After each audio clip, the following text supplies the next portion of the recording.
स्वागत है नए वीडियो में एक बार फिर से आप सभी का। चलिए दोस्तों, आज निर्देशांक ज्यामिति क्लास 10th के इस सवाल को हल करते हैं। इस तरह का सवाल क्लास 10th के बोर्ड एग्जाम में अक्सर पूछा जाता है। तो सवाल आपके सामने लिखा है, x और y के बीच संबंध ज्ञात कीजिए जिससे कि बिंदु x, y बिंदुओं 3, 6 और -3, 4 से समदूरस्थ हों। तो यहाँ पर एक बिंदु हमें दिया गया है, कोई बिंदु है जिसके निर्देशांक x, y हैं। आगे लिखा है बिंदुओं 3, 6 और -3, 4 से समदूरस्थ हो। समदूरस्थ का मतलब दोस्तों क्या होता है? समान दूरी पर, बराबर दूरी पर। दोस्तों इसे थोड़ा चित्र के माध्यम से समझते हैं। तो बिंदुओं के निर्देशांक हमें दिए गए हैं। एक बिंदु के निर्देशांक ये और दूसरे बिंदु के निर्देशांक ये दिए गए हैं। तो मान लेते हैं एक बिंदु यहाँ पर है, इस बिंदु का नाम A दे देते हैं, और एक बिंदु यहाँ पर है, इस बिंदु का नाम दे देते हैं B। तो बिंदु A के निर्देशांक 3, 6 और बिंदु B के निर्देशांक -3, 4। दोस्तों सवाल में बताया जा रहा है कि कोई बिंदु है जिसके निर्देशांक x, y है, जो इन बिंदुओं से समान दूरी पर है, बराबर दूरी पर स्थित है। तो मान लेते हैं यहाँ पर कोई बिंदु है, इस बिंदु का नाम दे देते हैं C। बिंदु C के निर्देशांक दिए गए हैं x, y।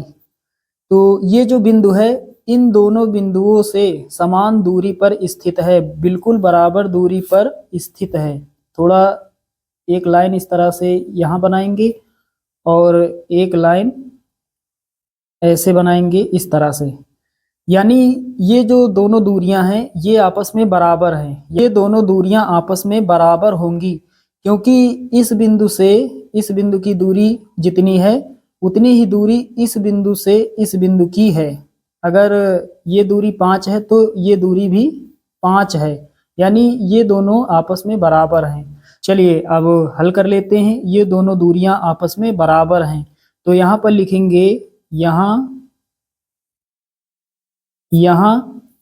AC दूरी, AC जो दूरी है वो बराबर है BC दूरी के, बराबर BC। चलिए अब दो बिंदुओं के बीच की दूरी का सूत्र आप सभी लोग जानते हैं, होता है √ में x1 - x2 का whole square plus y1 - y2 का होल स्क्वायर। तो एक बिंदु A है और एक C है। AC के लिए ये x1 हो जाएगा, ये y1 और ये मान x2 और ये y2 का, या फिर आप इसे x1 मान सकते हैं, इसे y1 और इसको x2 और इसको y2, इस तरह से भी मान सकते हैं, कोई फर्क नहीं पड़ेगा। तो यहाँ पर दोस्तों हम इसे x1 और इसे y1 और इसे x2 और इसे y2 मान रहे हैं। तो होता है √ में x1 का मान कितना है? 3 माइनस x1 माइनस x2 का मान कितना है? x है, ऊपर होल स्क्वायर प्लस के बाद होता है y1 माइनस y2। y1 का मान 6 है, y2 का मान y है, तो 6 माइनस y ऊपर स्क्वायर, यानी सूत्र जो होता है √ में x1 माइनस x2 का whole square plus y1 minus y2 का होल स्क्वायर। तो 3 माइनस x का whole square plus 6 minus y का होल स्क्वायर, फिर ये बराबर का साइन लगाएंगे। तो BC दूरी निकाल लेते हैं, ये x1 हो जाएगा, ये y1 और ये x2 और ये y2। तो सूत्र होता है x1 माइनस x2 का होल स्क्वायर। x1 का मान कितना है? -3, फिर माइनस x2 का मान x है, ऊपर होल स्क्वायर प्लस y1 का मान 4 है, माइनस y2 का मान y है, ऊपर होल स्क्वायर। चलिए दोस्तों अब आगे हल करते हैं। इधर भी रूट लगा है, इधर भी रूट लगा है, यहाँ पर दोनों पक्षों का वर्ग कर देंगे तो दोनों तरफ से रूट हट जाएगा। तो यहाँ पर लिखेंगे दोनों पक्षों का वर्ग करने पर, दोनों पक्षों का वर्ग करने पर पूरा सेम यही आपको लिखना है, सिर्फ मंझला ब्रैकेट आपको लगा देना है। तो मंझला ब्रैकेट हमने लगा दिया और इस तरफ भी लगा देते हैं, पूरे में होल स्क्वायर, बराबर लगाएंगे। और बराबर के बाद ये पूरा पार्ट हमने लिख लिया है, सेम बिल्कुल वही लिखा है, सिर्फ मंझला ब्रैकेट हमने लगा दिया है और इधर लगा देंगे पूरे का होल स्क्वायर। अब दोस्तों स्क्वायर से रूट कैंसिल हो जाएगा, इधर भी स्क्वायर से रूट कैंसिल, तो हमारे पास बचेगा 3 माइनस एक्स का होल स्क्वायर, 3 माइनस एक्स का whole square plus 6 minus y का होल स्क्वायर बराबर में, इधर है माइनस का 3 माइनस का एक्स पूरे का whole square plus 4 minus y का होल स्क्वायर। चलिए इसे हल कर लेते हैं। तो a माइनस बी का होल स्क्वायर फार्मूला आप सभी लोग जानते हैं, होता है a square plus b square minus 2ab। आपको लगा देना है, यहाँ लिख लेते हैं जो फार्मूला लगेगा। यहाँ लिखेंगे सूत्र होता है a माइनस बी का होल स्क्वायर बराबर a square plus b square minus का 2ab। यही फार्मूला आपको लगा देना है। a का मान 3 है, b का मान x है, तो a स्क्वायर 3 का स्क्वायर प्लस बी स्क्वायर यानी x का स्क्वायर माइनस का 2ab, माइनस का 2 गुणा a का मान 3 है गुणा b का मान x, फिर ये प्लस लगाएंगे। a का मान कितना है 6 है, तो 6 का square plus b square, b का मान y है तो y का स्क्वायर माइनस 2ab, माइनस 2 गुणा a का मान 6 है गुणा b का मान y, फिर बराबर का साइन लगाएंगे। इधर माइनस 3 माइनस एक्स का होल स्क्वायर यानी a का मान माइनस में है तो a माइनस बी का होल स्क्वायर, सूत्र लिखा है सामने a स्क्वायर यानी माइनस 3 का स्क्वायर, माइनस 3 का square plus b square, b का मान x है तो x का स्क्वायर, फिर माइनस 2ab, माइनस 2 लिखेंगे गुणा a का मान माइनस 3 गुणा b का मान x प्लस ये प्लस लगाएंगे a माइनस बी का होल स्क्वायर, तो a स्क्वायर यानी 4 का स्क्वायर प्लस बी स्क्वायर यानी y का स्क्वायर माइनस 2ab, 2 गुणा a का मान 4 गुणा b का मान y। चलिए अब सॉल्व कर लेते हैं।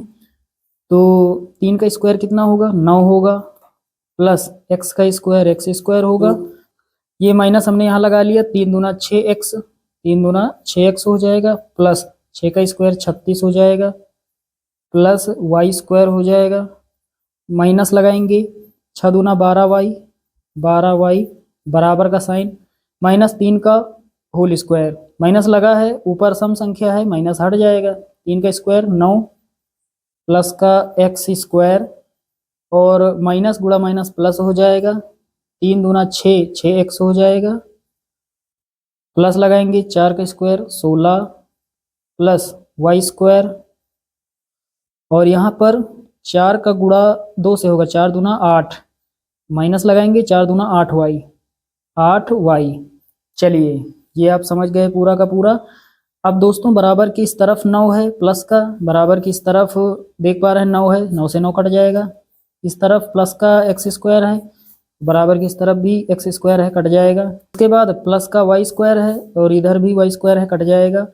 अब फाइनली हमारे पास कितना बचा एक बार लिख लेते हैं, माइनस का 6x, माइनस का 6x माइनस का 12y और प्लस का 36, प्लस का 36 बराबर का साइन, इधर बचा हमारे पास 6x माइनस का 8y और प्लस का 16, प्लस का 16। ये जो पूरा पार्ट है इसको इस तरफ लाएंगे, तो पहले ये वाला लिख लेते हैं, यानी 6x माइनस का 8y प्लस का 16, इसे हमने लिख लिया। अब ये पूरा पार्ट इस तरफ आएगा बराबर की इस तरफ, तो साइन में परिवर्तन हो जाएगा, माइनस का 6x है प्लस का 6x हो जाएगा, माइनस का 12y प्लस का 12y हो जाएगा, प्लस का 36 माइनस का 36 हो जाएगा, बराबर में 0। अब आगे हल करते हैं, 6x प्लस का है, 6x प्लस का है, 6x 12x हो जाएगा। उसके बाद दोस्तों प्लस का 12y माइनस 8y, 12y में 8y जाएगा कितना 4y, प्लस का 4y, ये 4y है। उसके बाद दोस्तों हमारे पास बचा है माइनस का 36 प्लस का 16, माइनस वाली संख्या बड़ी है तो साइन माइनस का रहेगा। अब 36 में 16 घटाएंगे कितना बचेगा 20 बचेगा, बराबर में 0। अब एक काम करते हैं, 4 से भाग दे देते हैं पूरे समीकरण को, क्योंकि 12 4 के पहाड़े में आता है, 4 आता है और 20 आता है। 4 से यहाँ भाग लगाएंगे, 4 से भाग यहाँ पर और बराबर की इस तरफ भी 4 से भाग देंगे, तो 4 तिया 12, 4 से 4 कट जाएगा, 4 एक के 4, 4 पंचे 20। तो हमारे पास कितना बचेगा, 3x प्लस का y माइनस का 5 बराबर 0। ऊपर 0 है, नीचे 4 हो 5 हो कुछ भी हो, पूरा मान 0 हो जाएगा। तो हमारे पास x और y के बीच एक संबंध आ गया, एक समीकरण आ गया, 3x प्लस वाई माइनस 5 बराबर 0। थोड़ा बदल भी सकते हैं, ये जो माइनस का 5 है इस तरफ भी भेज सकते हैं। तो यहाँ लिख सकते हैं या 3x प्लस वाई बराबर माइनस का 5 है, इधर आएगा प्लस का 5 हो जाएगा। तो हमारे पास या तो ये संबंध होगा एक्स वाई में या फिर ये संबंध होगा, और दोनों एक ही चीज है। तो साथियों उम्मीद करता हूँ कि ये सवाल आप सभी लोग अच्छे से समझ गए होंगे। चलिए दोस्तों मिलते हैं अगले वीडियो में, तब तक के लिए जय हिंद।